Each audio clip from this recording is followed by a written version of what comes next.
सायद तपाईँ पनि कुनै न कुनै बेला फुलपातीको शोभायात्रामा पक्कै पनि नाच्दै गाउँदै सहभागी हुनुभएकै होला, अथवा दसैँको 7औं दिन घरमा फुलपाती पक्कै पनि भित्राउनुहुन्छ होला।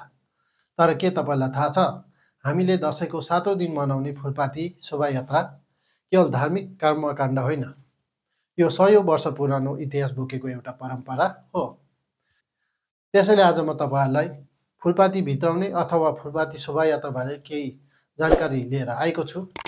त्यसैले भिडियो पुरा हेर्नुहोला, साथै च्यानललाई सब्स्क्राइब गर्नुभएको छ भने सब्स्क्राइब गरिदिनु होला अनि घन्टी दबाइदिनु होला, किनभने यस्तै जानकारीमूलक भिडियो अपलोड गर्दा तपाईँकोमा नोटिफिकेसन पुग्ने छ।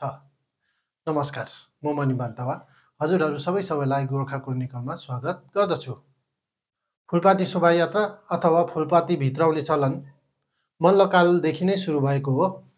त्यसबेला गोर्खालीहरूले प्रत्येक वर्ष फुलपाती काठमाडौँ ल्याउने चलन बसालिएको थियो।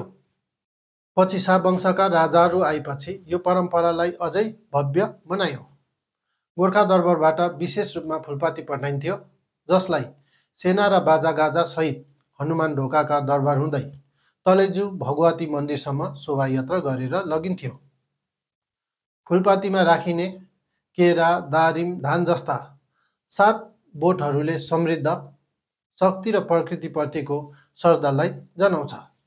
त्यसैले फुलपाती केवल पूजा होइन, यो हाम्रो धर्म, इतिहास, संस्कृतिको अद्वितीय मिलनबिन्दु हो। आजसम्म निरन्तर चलिरहेको यो शोभायात्रा हामीलाई सम्झाउँछ, हाम्रो शक्ति हतियारमा मात्र छैन, संस्कृतिमा पनि छ।